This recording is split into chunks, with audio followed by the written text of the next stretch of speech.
जैसे ही मैंने मांगने वाले को झट से कुछ पैसे निकाल कर दिया ही था कि पांडे जी ने फौरन कहा, ये फ्रॉड लोग होते हैं, इन्हें जरा देखभाल कर देना चाहिए।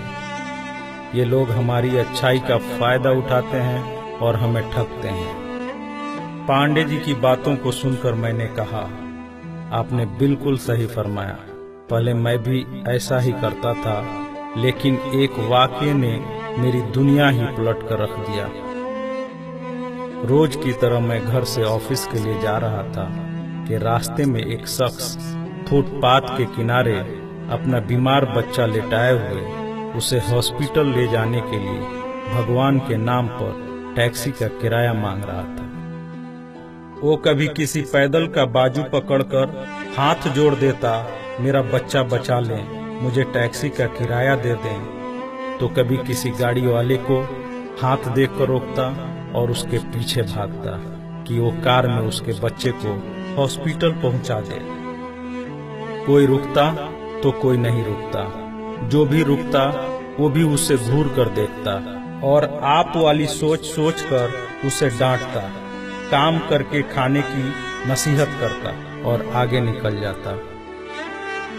मैं जैसे ही अपनी कार पार्क कर रहा था कि उसकी नजर मुझ पर भी पड़ी और वो मेरे गाड़ी के सामने आकर खड़ा हो गया था और मेरे रुकते ही मेरे दरवाजे के शीशे पे जोर जोर से पीटने लगा।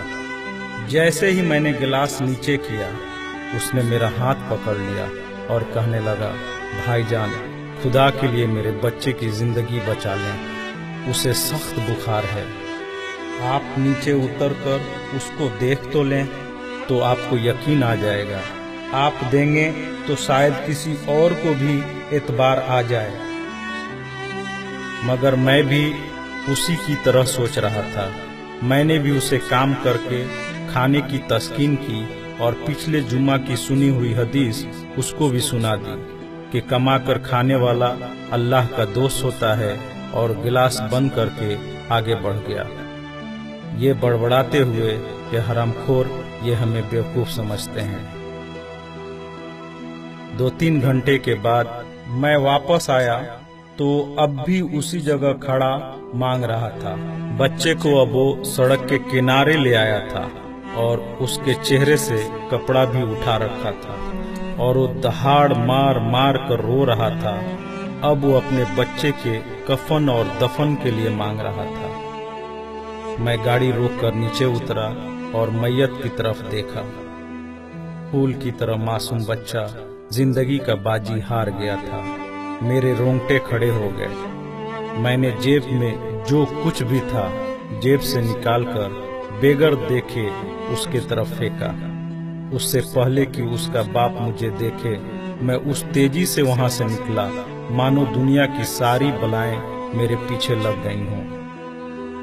मैं ऑफिस पहुंचा तो मेरा बुरा हाल था, ऐसा कि जैसे मुझे बुखार जकड़ने लगा हो। मेरा काम में मन नहीं लग रहा था।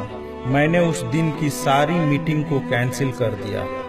मैं भी उसी बच्चे की तरह एड़िया रगड़ रगड़ कर मरना चाहता था। 2-3 दिन के बाद बुखार को तो आराम आ गया, लेकिन मैं जहनी मरीज बन गया था। मुझे लगता था कि मेरी उसी सोच से वो बच्चा मर गया। कुछ दिन गुजरे, मैं ऑफिस में स्टाफ से बात कर रहा था।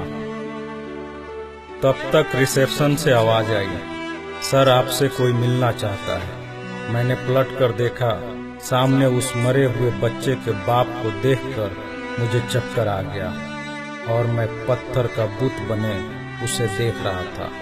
तभी उसने अपने जेब में हाथ डालकर कुछ पैसे निकाले और मेरा शुक्रिया अदा करके कहने लगा कि आपके पैसे बड़ी बरकत वाले थे। शायद आपके खुलूस की बरकत थी कि मेरे बहुत सारे काम हो गए।